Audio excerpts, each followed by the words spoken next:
So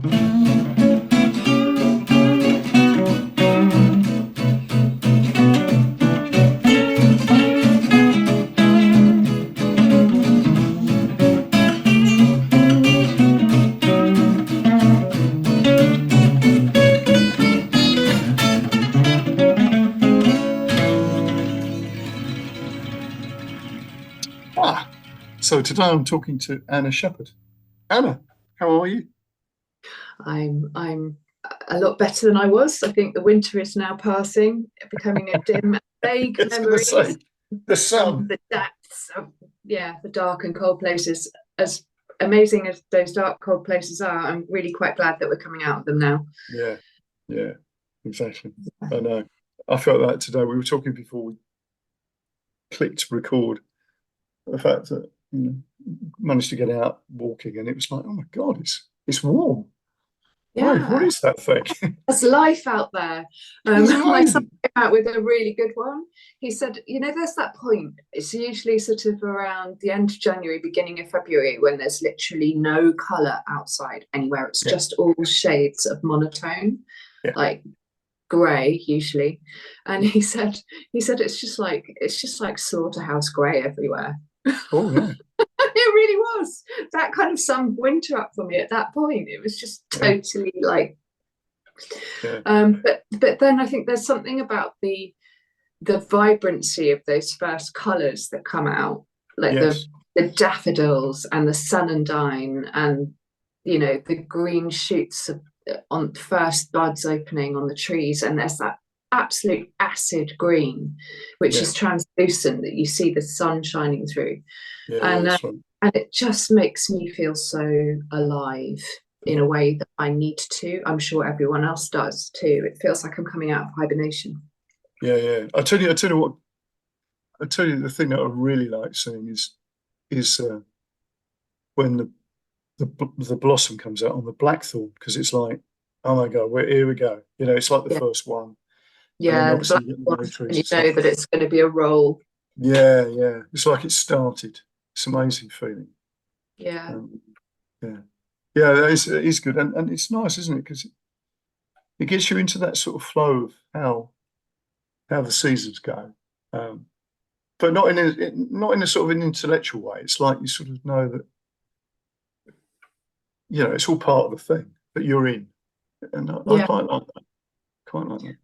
Well, we're surrounded by it here, so you can't really separate yourself from the seasons. It's pretty impossible. I mean, in the winter we're up to our ears in mud, and it's really, really cold because our house isn't really very. It's really badly insulated because it's an old cottage, and B, we've only got like a range that was built in the 20s.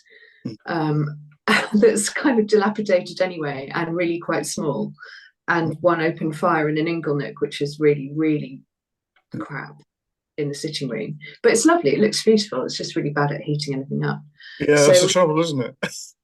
So we get that's cold. the trouble with a lot of these old houses. They look amazing. We live winter, and then so therefore now it's why I keep ranting on about how excited I am. It's not cold anymore. It's because there's a real deep element of relief going on there.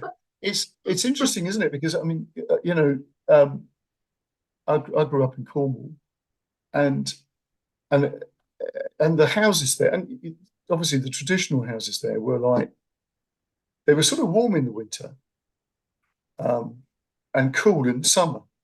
You sort of think, that's sort of weird. How did they manage to build these? Because of, it's sort of granite and slate and the rest of it. But the thing was, they never really stopped the damp down there. That was the only thing I found. But it's sort of interesting that you get used to a particular climate, and then you think, how do people get on in Scotland or whatever when it's like incredibly cold? And I think that's sort of interesting how adaptable we are. And obviously people would have lived in, as you say, the cottage that you're in. Everybody would have existed with that. Yeah. I remember as a kid, there'd be ice on the inside of the window. You sort of dress up to go to bed. Totally, yeah. Go to bed in a jumper. Jumpers, coats, the whole lot, It's Yeah, amazing. we should be used to it by now, but every year we forget how really cold it gets, and every spring we're like, oh, thank God that's over. But hey ho, it's just, you know, I think it's also it's to do with, I feel like there's a sort of general feeling of just letting go in spring of all of that tension, because when you're cold you tense. And I feel like I spend all of those months of the year in a kind of hunched position like this, like like that. And I can kind of curl. I get that. So look, there's a traditional first question, which obviously isn't our first question, but here we go. What do you do? What do I do? Yes, what do you do? Procrastinate. I'm really good at that. What do I do? Actually, interesting. Well, I think what I'd like to say I do is, I think doing and being. I think we're kind of wedded to in our society the idea of being defined by what we do, you know. So I am my job, I am my function. So whilst I recognise that is a fact, and we all kind of do fall into that, I think being is really important. And so being a practicing witch is more important to me than any function I might have in terms of earning money or moving in society in that sort of way. So things like respecting spirits of place, living the seasons, as we've been talking about just now, growing food, all of these things are interconnected for me. They're not things that are separate from my witchcraft. It's all part and parcel. It's part of that animist way of being. So yeah, that's my answer to that, I think. So under that umbrella comes tarot reading, the Cleaner Clootie campaign, that I'm really passionate about, and my own personal practice. And also my apprenticeship, which I'm doing at the moment with Robin Artisan. That's really, really important to me. And potentially moving into a place where hopefully I can start to grow, and kind of, I think ultimately what I'd love to be able to do is to provide space for people to cross-pollinate ideas within the world of witchcraft, and to provide the environment for people to come together, to talk, to discuss, to share ideas, to I guess delight in one another's practice, because there's so much animosity in the witch world. There's a lot of bubbles where people get very protective about what they are and what they do, and we're like them over there. I guess there's an element of trying to break that down a bit as well, without making everything some sort of bland oatmeal porridge, you know, in a kind of new age or facile way. Yeah, there's an interesting thing here, because obviously with all the sort of creative stuff that I do, and I'm interviewing so many different people who are creative people, you will often see what you've said there about, a sort of witchcraft community, and there can be this sort of sniping, or not even sniping, could be all out warfare with one another, so just saying, this is the way you do it, or whatever. But you see it actually in other things, you see it in sort of music, where some people some people don't appreciate other people's musical ideas and all the rest of it. And I've often sort of pondered that, whether that comes down to this sort of feeling of sort of an insecurity, because a lot of creative people feel they're sort of charlatans. It's the imposter syndrome, Oh God, yeah, that is a big thing. And it is. And, I've interviewed a lot of people who I think are just, they're amazing at what they do, amazing artists, amazing. creative people, you know, drummers and whatever, and if you dig deep enough, they all feel a little bit like they might be found out. Yeah. Right? Yeah. And I think there is that sort of point that some people get to where you realize that it's not a competition anymore and you're just expressing yourself and other people are expressing themselves. And it's just that. It's not like there's a right way or a wrong way. Yeah, or your mediating forces larger than you that actually don't really give much of a shit about you, actually, probably at the end of the day. I would say that is exactly the same thing with music, you see, because I you know, when I write about this, I often talk about the muses, because it's a really good way of explaining the fact that you're not in control of the creative process at all. You're just part of it. And you know, whatever creative thing, and I know you're really creative, so we'll get onto all this sort of stuff that you do. But when some sort of creative thing happens, you feel as if like you're watching it happen, and it's sort of unfolding in front of you. And you sort of think, well, it's like you're not really part of it. It's like you're giving sort of lip service to the thing as it's coming out, whether that's you writing a poem or whatever, or you're doing a bit of artwork. It's sort of like it sort of magically finds its way to that. And I think that what happens is with that is when you realise that is what's sort of going on. It's not this sort of conscious part of your brain that's dealing with it. And this is what people have said just about in every culture anyway. This is nothing new. That it sort of liberates you. Yeah. Totally liberates you. Yeah, absolutely. Because I think it's liberating because you let what I think of as my breath soul, the part of me that controls my mind, my thought processes, how I function in the world, all of that stuff, in order to, for me, and potentially for you by the sounds of it as well, I think it's a shared phenomenon. It's not unique to me at all, but that part of you kind of push it to one side, it moves, and that's when you get that sense of being outside yourself sometimes, because you literally have pushed one part of you, or you separated that away and kind of told it to sit down and shut up for a while.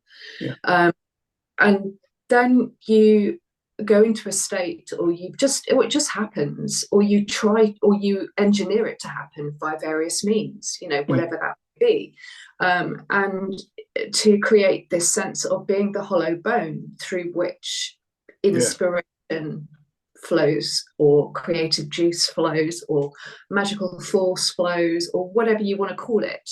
It's that lightning rod of the magician, right? Going through the juice flowing through the body. So for me, it's weird. It's a double-edged thing. Yes, you remove your breath soul, but it's also a state of pure embodiment as well. And I think for me, that's a real driver, getting to that place where being so embodied, so in my body, so in tune with how my body connects with the worldly body and the otherworldly body, that there's this just beautiful kind of channel, and to use that awful word, channeling, but it's not channeling in that sense, but yeah, it does feel like you are that hollow bone. Yes. So you become a vehicle for other, don't you? And you are ridden sometimes. And that's the whole area I'm really interested in right now. How we can work more closely with the alchemical bodies that we have, in order to kind of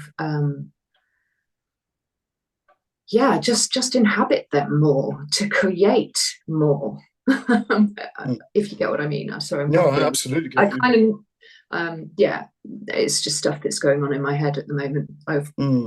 See, because I think what happens with, obviously, society in general and the education system, because it's so based on this idea about the logical progression of thinking, of sort of vertical thinking.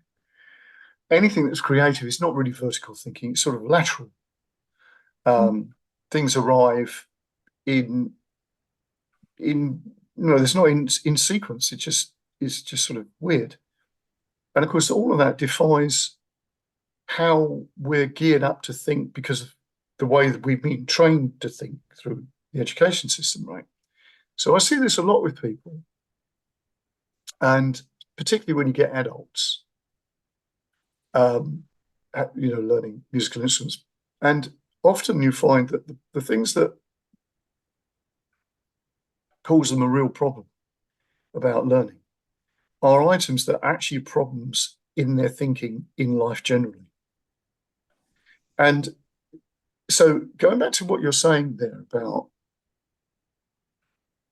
this sort of alchemical thing about, the different sort of states. And of course you can, if I put the NLP hat on, it's like, well, what sort of trance state are you in? Because we're going from one state to another all the time.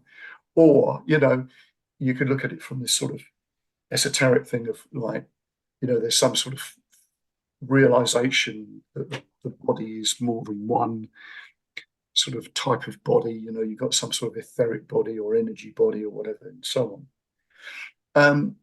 And I think actually having a different way of seeing the world is a really powerful way of dealing with, the creative process, or just even dealing with life. Yeah. So sometimes logic is not the way that's going to solve the thing, because all you're using is what you can see in front of you, which sometimes is the reason you're in the problem in the first place. Yeah, absolutely. So my husband's a painter, so is my daughter, and so both of them are, work in that way, and it's my husband also is somebody who is very versed with sort of magical thinking, and absorbs a lot of information, talks to other magical practitioners, works with them actually artistically as well, although he doesn't really have his own magical practice per se. He says he doesn't need to, because he does all he needs to do when he's in his studio. And in order to paint, he spends a good 3/4 of an hour maybe just doing, he used to do a lot of martial arts, so he just does a lot of patterns in the woods, and then he gets to a state where he feels like he's ready, and he goes into the studio and it all comes out. And so it's like that's what he does to get in the zone, as it were. And both he and my daughter describe the same thing that happens. There's a point where it's really cooking when the thing that you're creating talks back to you. Yes. And takes on its own life. Yes. And you're following the cues it's giving you. Yeah. Rather than the other way around. Yeah. When I teach songwriting, there is the point where the song starts to tell you exactly what it is, and where it's going, and what's coming next, and what's needed. And you actually have to listen. And I often say to people, if you ever get to a situation, you're in like a sort of a studio scenario, and somebody turns around and says, what do we do now? Should we put a guitar solo in there? The song is not talking to you, because that should never happen, because it should be absolutely obvious to you what's coming, even if that's in the structure of writing the song or in the arrangement or whatever, And so, I think that is it. And to me, often you can encapsulate that, that complicated process with such a simple idea like that, it's not, it wouldn't look very good as a lesson plan in a university or a college. So they tend to. This is, I think, what the problem is. Because sometimes But the they answers over theorize. Is that what you're saying? Yes, Well, they that's have what to put. Yeah, Dominic teaches painting, right? yeah, He's doing, yeah, totally. He's yeah, like, fuck that. We're yeah, gonna do. yeah, We're gonna do the work. yeah, exactly. And if you want to write about it, crack on, but we're going to do that. It's like, he describes the two different camps, the theoretical being cold and the kind of hands-on being hot, and he's very much at the hot end of the spectrum and all about that.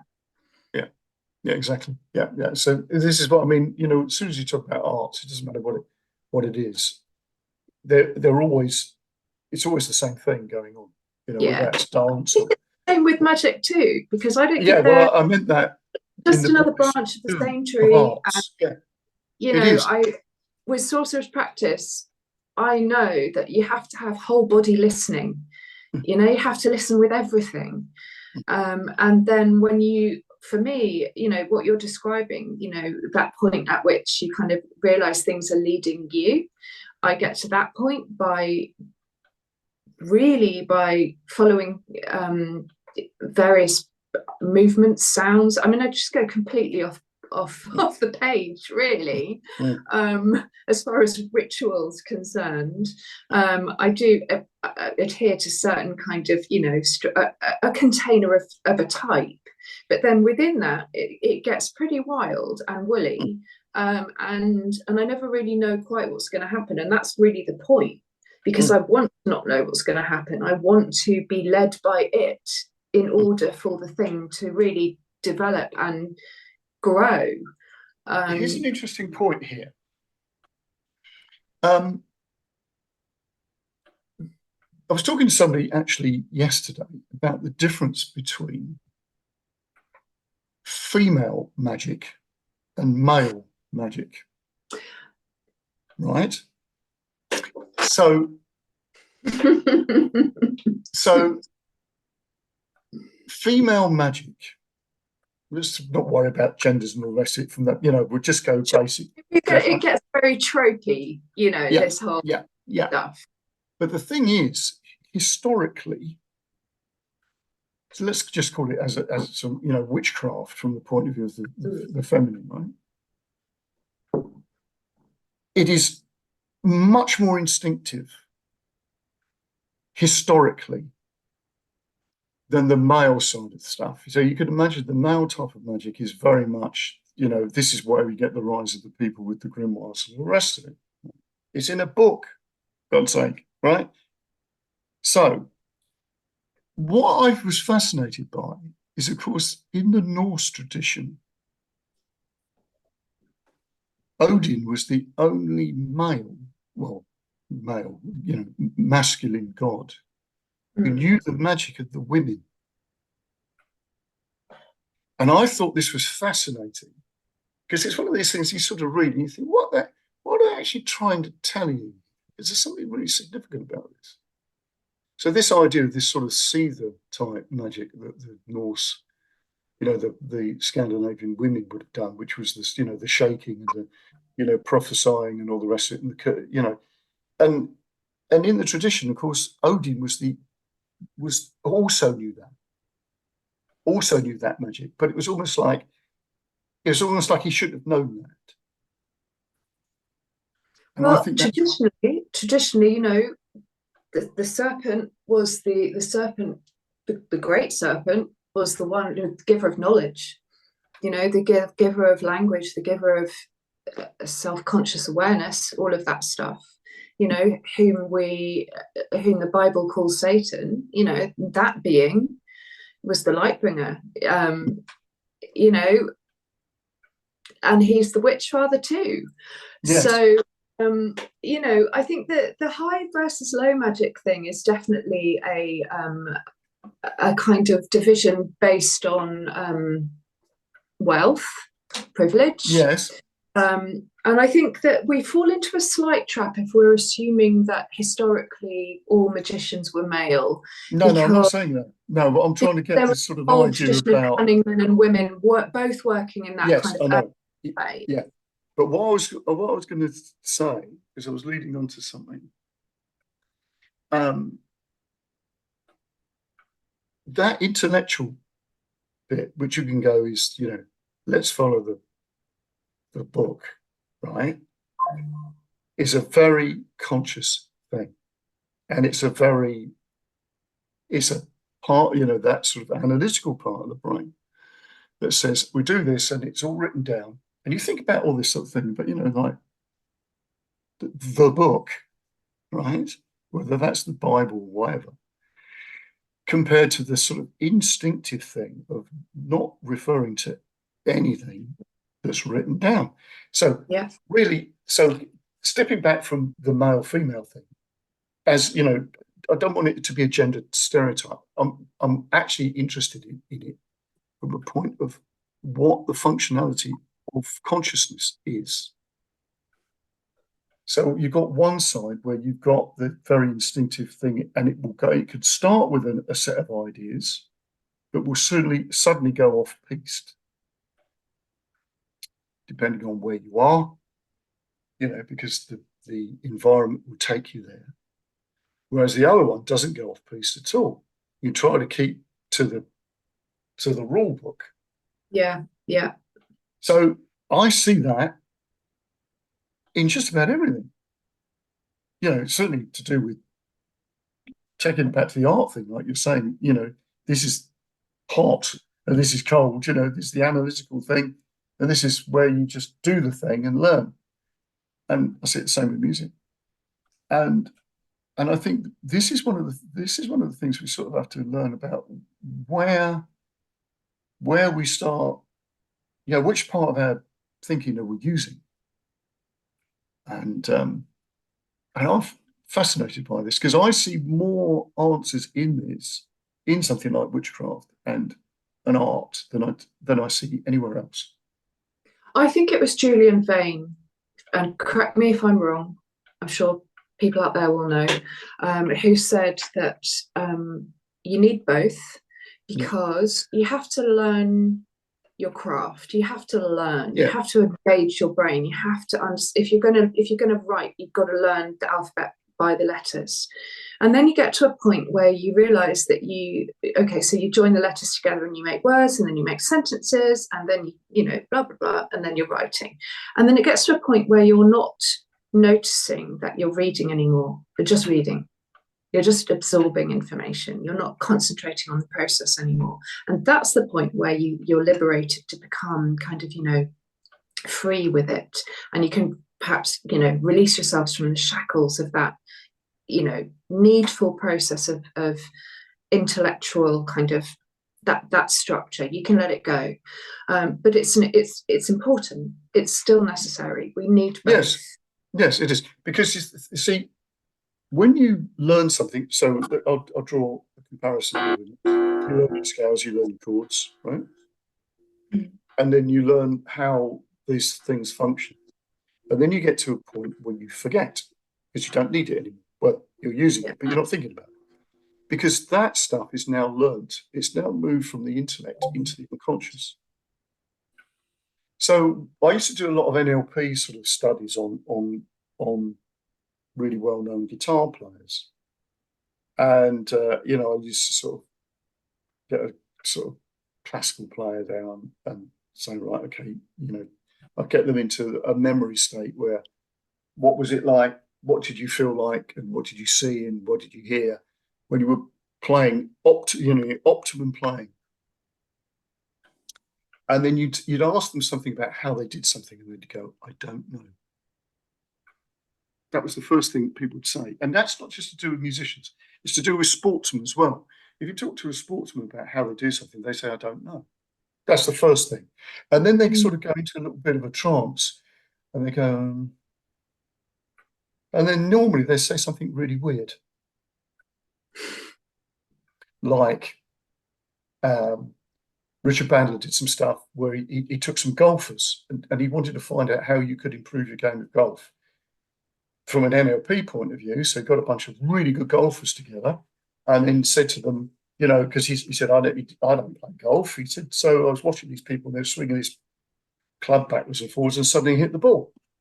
They didn't just put the ball down and hit the ball. He said, so what happens how do you know when it's time to hit the ball? And they did, you know, don't know. And then one said, the fairway shrinks. He said, sorry? He said, the fairway shrinks. So, you know, it sort of comes towards you. So what happens is you get sensory distortion. You got, you know, baseball players and cricket players as well. This is one of the things they've discovered, is when you get a really good batsman, they could actually see the stitching on the ball traveling at some ridiculous speed. Well, I mean, they're not really seeing the stitching on the ball. Sort of, they are, but not in the way that we would understand it as reality. But their mind is, you see. So what's going on? I think, and again, with most of this stuff, it's not necessarily accurate, but it gives us sort of a guideline. Is when you learn that thing, you know, you learn writing or you whatever. Then when you get to that point, you know it. It's not in your intellectual part of your brain anymore. It's over there somewhere.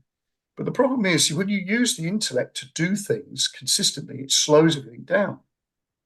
Yeah. Instead of triggering off what you need.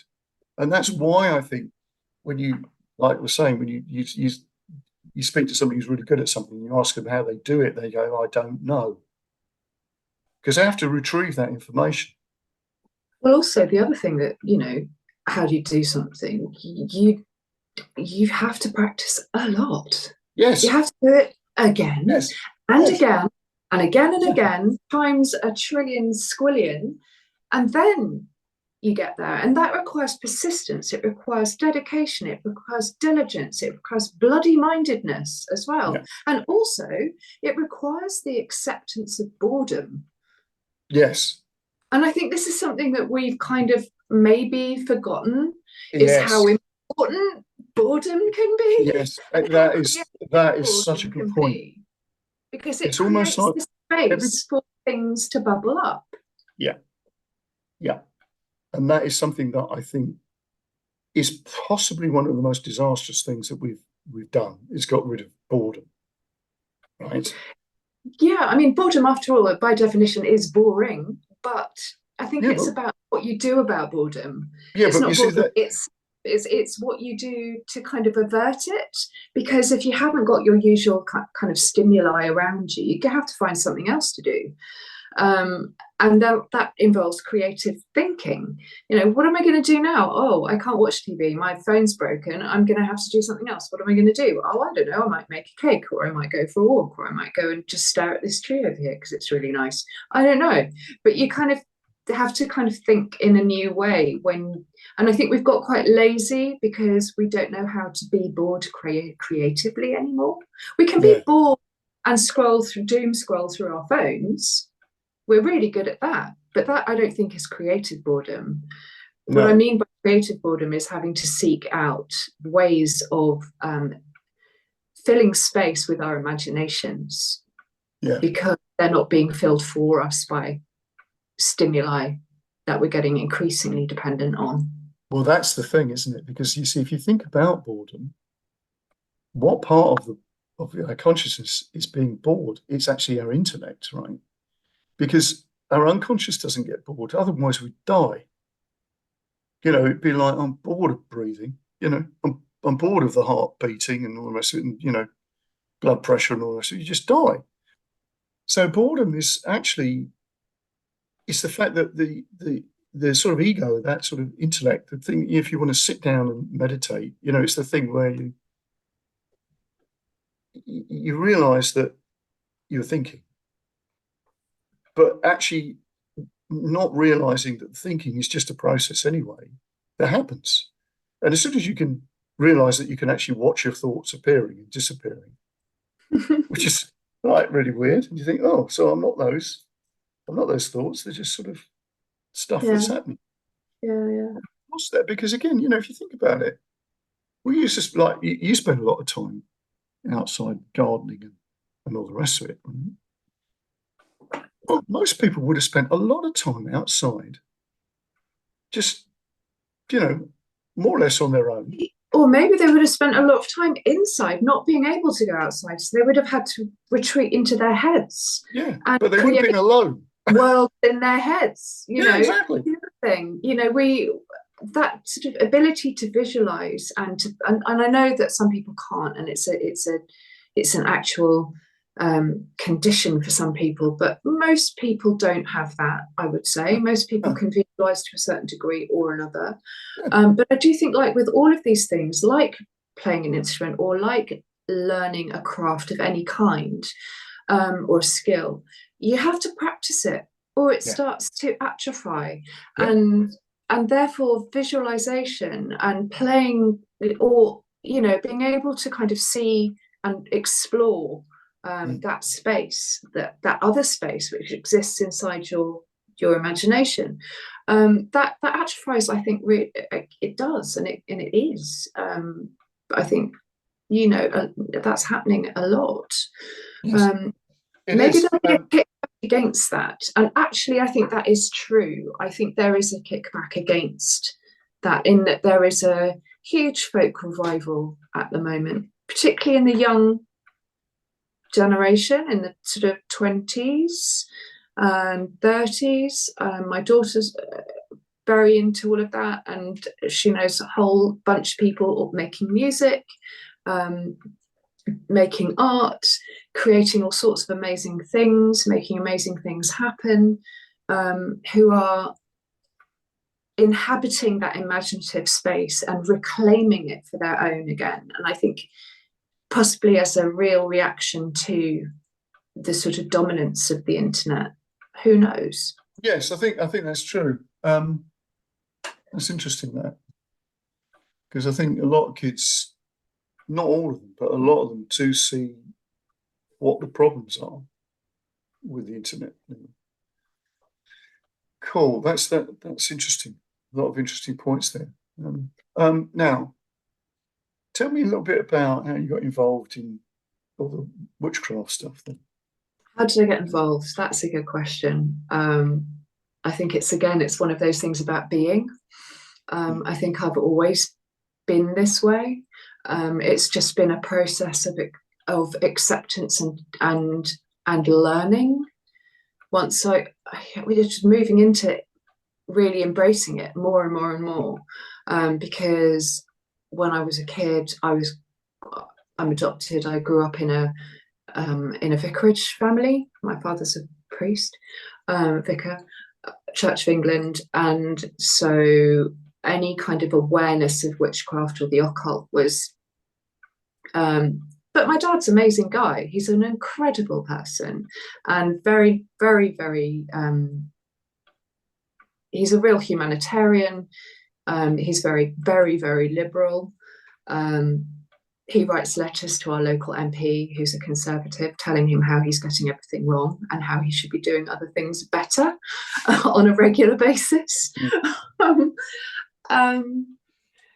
But so he's not an evangelical happy clappy person. But even so, the whole kind of awareness of witchcraft and what it represented was not something that was in my day-to-day existence. But it's something I absolutely recognized when I encountered it in fairy tale. Yes. When I was outside in the garden, when I was in, and also I've grown up living next to churches and churchyards my whole life. Yeah. And so this is a good place to be if you want. Absolutely. Necromancy, right from the get-go. Basically, I mean, trailing amongst gravestones, dressed in my dressing up clothes and wearing the wreaths that were on the bonfire. Right. Yeah, well, this is it. That's great, isn't it? I mean, so inadvertently, it was a question, really. That's right. But then fast forward, and I mean, really in my late teens onwards, right the way through, it's always been there, and it's something I developed more and more and more, and gone through various different paths, trying to sort of find something that felt really authentic. And actually what I ended up doing was retreating from everything. and just cutting everything off and not trying anymore. And I spent a good 10, 12 years completely solo. Not that I regretted any of the explorations I did in my early 20s, but just it felt that, I needed to really consolidate what this was for me. And it was about building relationships with spirit. That's really where everything made sense. And so from that animistic base, I became aware of the work of Robin Artisan, and it's really been from that moment on, things have really started to move again, and I felt it was time to sort of come out of my hermitage and enter the fray. And I'm so glad I did, because that's I started reading tarot publicly, and for actual people instead of just myself. So it's all part and parcel of the same kind of moving out into the world in that way, and it's been really good. And I really value the communities that I'm involved in. I think they're incredibly important, and they have a really amazing impacts in whether it's the tarot groups I'm involved with, the witchcraft groups I'm involved with, the work that I'm doing, and how that then joins everything together. And the environmental work that I'm doing as well, which is also completely enmeshed in everything else. So that's also something I want to push more and more, hopefully grow more and more with help, with the help of community. So it's not just about me anymore. No. So what I was thinking is that because we've sort of lost, it's difficult to find a sort of a traditional link that sort of, everything has to be sort of cobbled together somehow, because we sort of lost that thread. You go to some communities, and it's still there. It's still obvious that, I don't know, Siberia or somewhere like that, or the Amazon or something. You can actually go, all right, this person, they come from a family that did whatever, and subsequently we've had to sort of do that type of thing that you're saying, where you obviously discover inside yourself something. Well, in fact, you don't even discover it. It's just as if it's always there, like you were saying. And you might get certain things that happen that absolutely confirm it to you as an experience. I think that's quite common, isn't it? Mm. So when people go like, oh, sort of go, oh, that's all nonsense, you go, well, I can't explain this. That's absolutely confirming. But then, as you say, then we get, I think this is a general thing, people get very excited about this. They'll go and find whatever they can, they'll read, and then you get to a point where you think, you can't quite click it all together. I think that's what happened for me. And then you have to sort of put it down for a while and let it settle. And then things start to almost show you what, you start to discover things, and then gradually get back. It's the same process, really, that we were talking about before, about listening to the cues and following them, rather than trying to make something happen or actively sort of force an outcome or an experience, or or I don't know. I think we all have to do that at the beginning. We all have to kind of learn the ropes. We all got to land somewhere. We all do, and there's that whole discovery phase, which is a bit like falling in love, where you just want to soak it all in and learn everything, do everything, go everywhere, meet everyone. And then as a result of that, I think that's the sort of high, there's a sort of price to be paid for that, which is usually the scales fall from the eyes and you start to see the cracks, and perhaps the sort of human fallibility behind a lot of things. And then for me anyway, that was the point at which I needed to retreat. but yeah, I mean, it's then you get pushed, and I think compulsion. This is the thing, and I'm sure this applies to music as well. When we're talking Yes. about following the lead, often it's not just following a lead; it's being kicked up the backside. It is being dragged along. Yeah, quite literally, and so that compulsion, I feel, comes from compellers,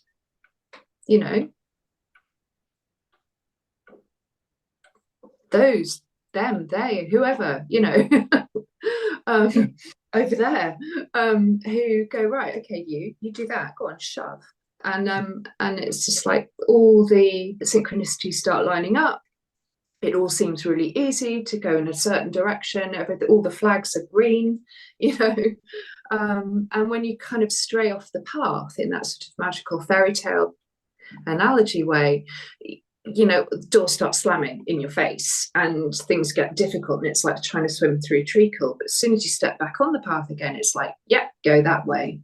So yeah, I think we're kind of people. We have this argument within the witch community that goes round and round and round and round to do with, are witches born or are they made? I think they're both. I think we're all born, and we all make things to a certain degree, but ultimately we are compelled. I think the thing. Because you can say the same thing about musicians, can't you? Sorry? You can say the same thing about musicians. Yeah, I can imagine. Is it some sort of gift? Or is it just bloody hard work? But I imagine it's a hell of a lot of hard work. Mostly hard work. There's a quote from who said this? I think there was a cellist, Paul Tortelier, I think his name was, who said this, or it was it was either that or Rubinstein, one of these sort of big names, And somebody said, what's it like being a genius? And he said, it's 1% inspiration and 99% perspiration. Perspiration, yeah. And then just sort of think, yep, that's about exactly it. That's the one. Yeah. So, and I think that's one of the things I'm interested in the crossovers and the parallels between, the musical experience and, the sorceress experience. Yeah. Do you have moments where you feel that you are being absolutely, you're being shown something you absolutely cannot deny? Yeah. You need to be doing that. Yeah. Yeah. There are experiences that people have.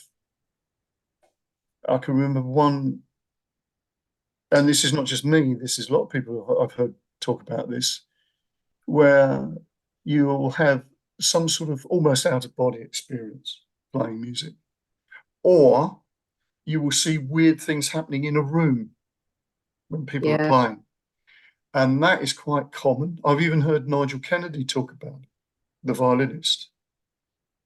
And you think, well, this is because obviously music is magical anyway.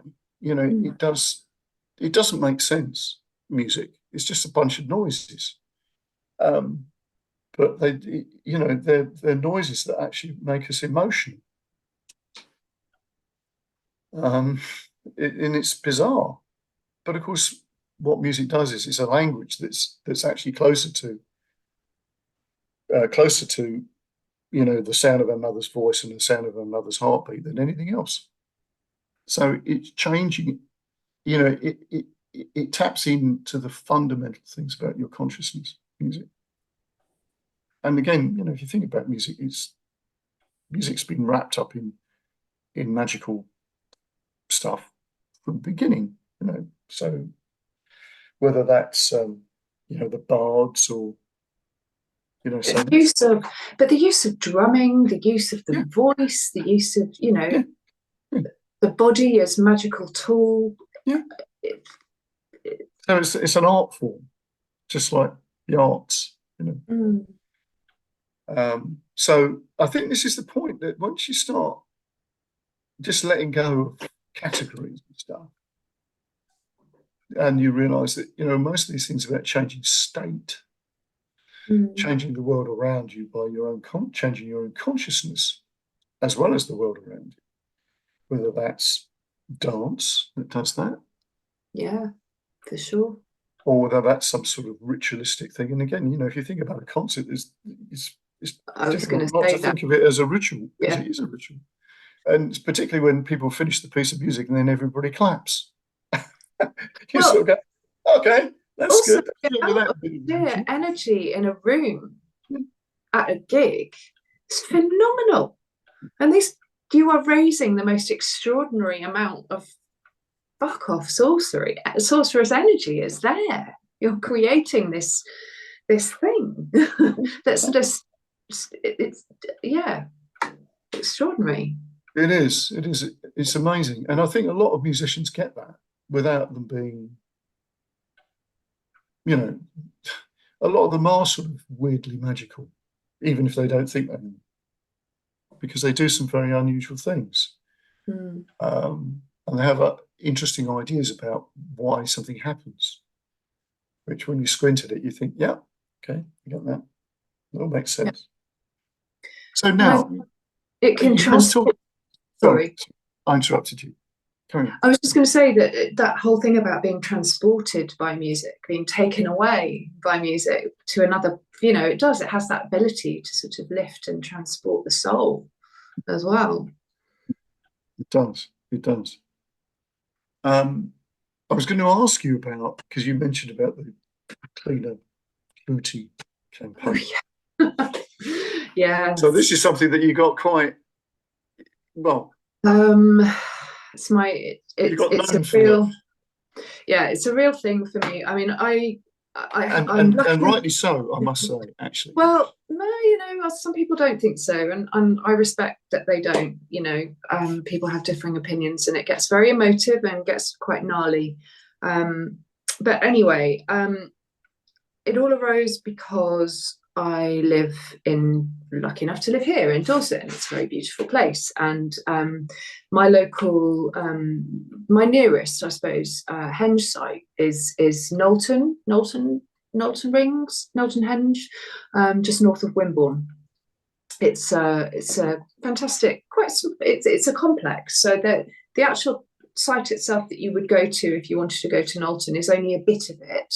There's lots of other bits in all the fields all around. It's just they're not so obvious. But anyway, it's a henge with a ditch and thing.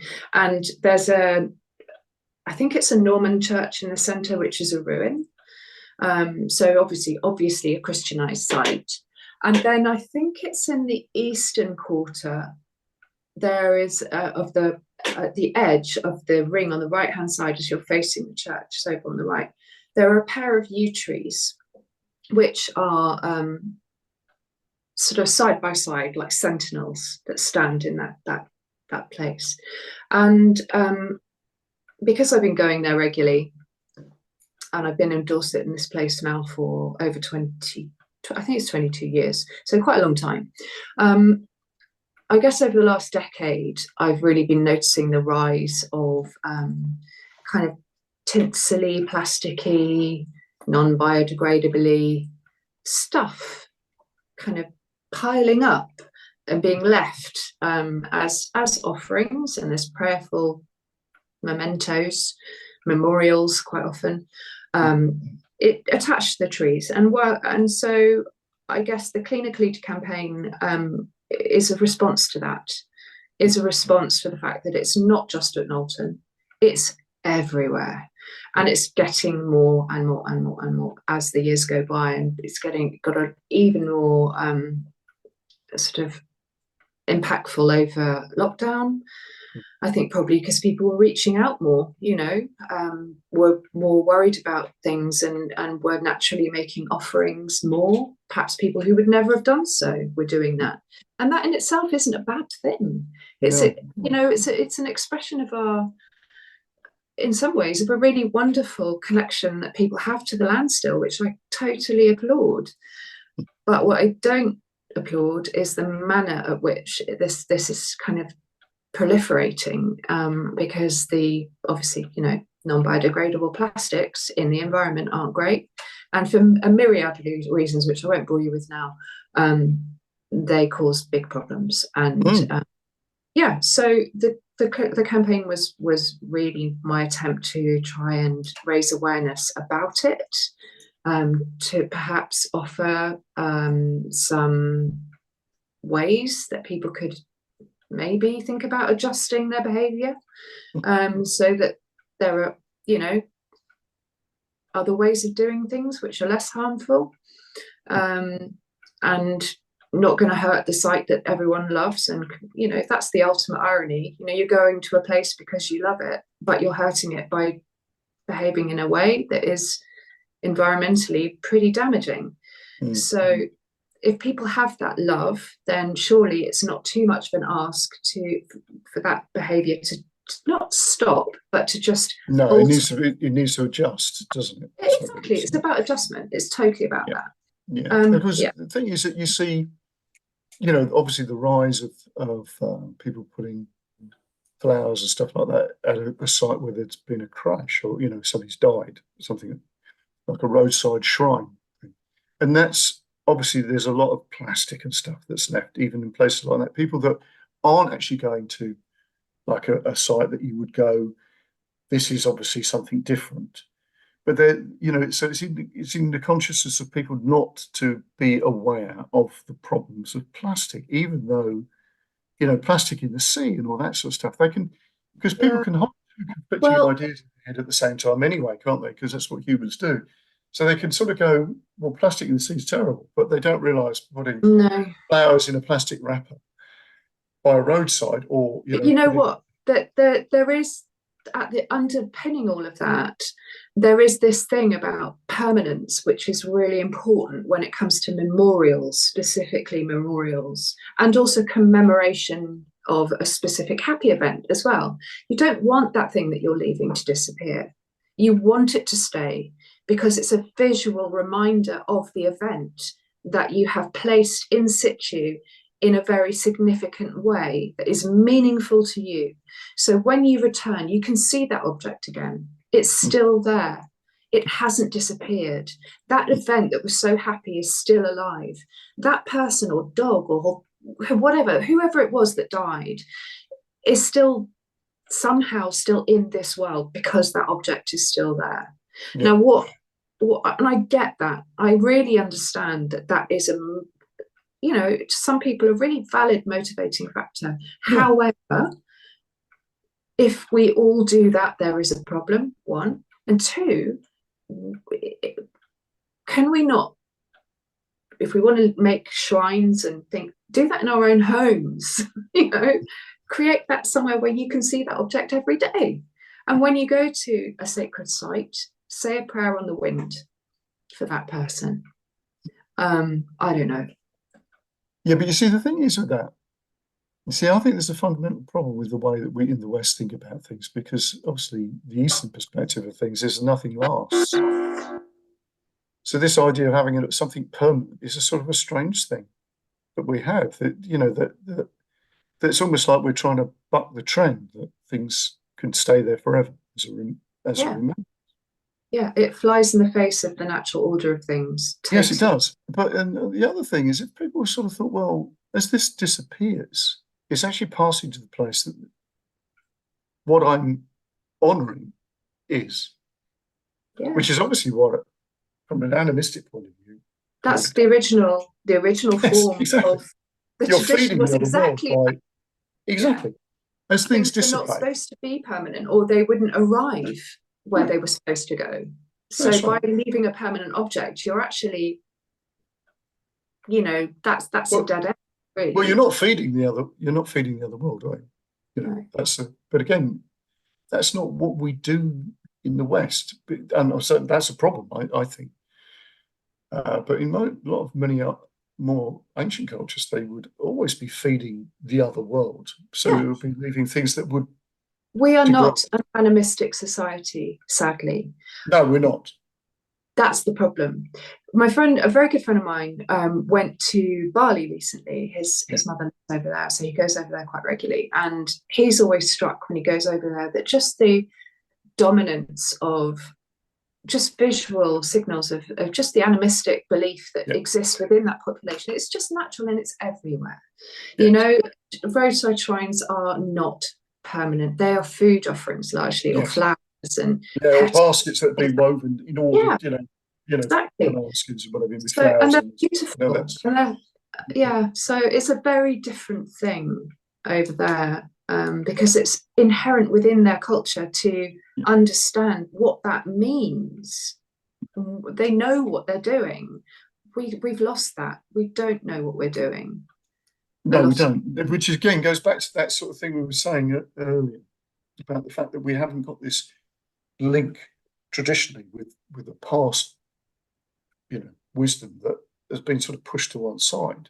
And it's sort of like trying to find your own way back to that thing, because obviously people never thought like that at one point in time. They knew that things didn't last. Yeah, for sure. Yeah. So actually, that's reminded me, I need to go back there soon, very soon, because it's now, I think tonight's the 29th, isn't it? And so Beltane is, some people have celebrated it already, some people are celebrating it tonight, some people tomorrow. But I know that site at Nolton, the last time I cleared it was just after Youre. So after Beltane is usually another big whole rash of stuff gets left, so I'll have to go down there and make myself unpopular and take it away.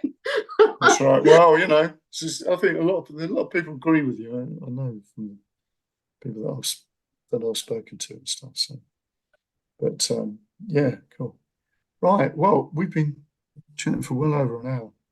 We have, yeah. It's been really great. I've really enjoyed it. It was lovely. It's some interesting things there.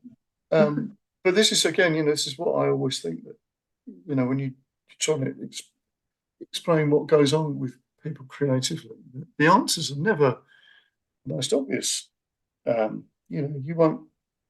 I learn a lot from these interviews with people about creativity. It's fascinating. I think it's really important people to. Well, I think creativity is what we actually do as humans, but unfortunately, we're sort of forgetting. We are really good at it when we put our minds to it. We can really do some amazing stuff.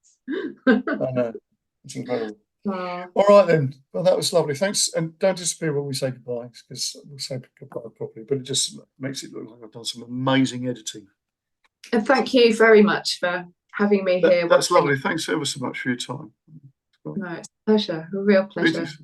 Yeah. All right then, Vic. Thanks.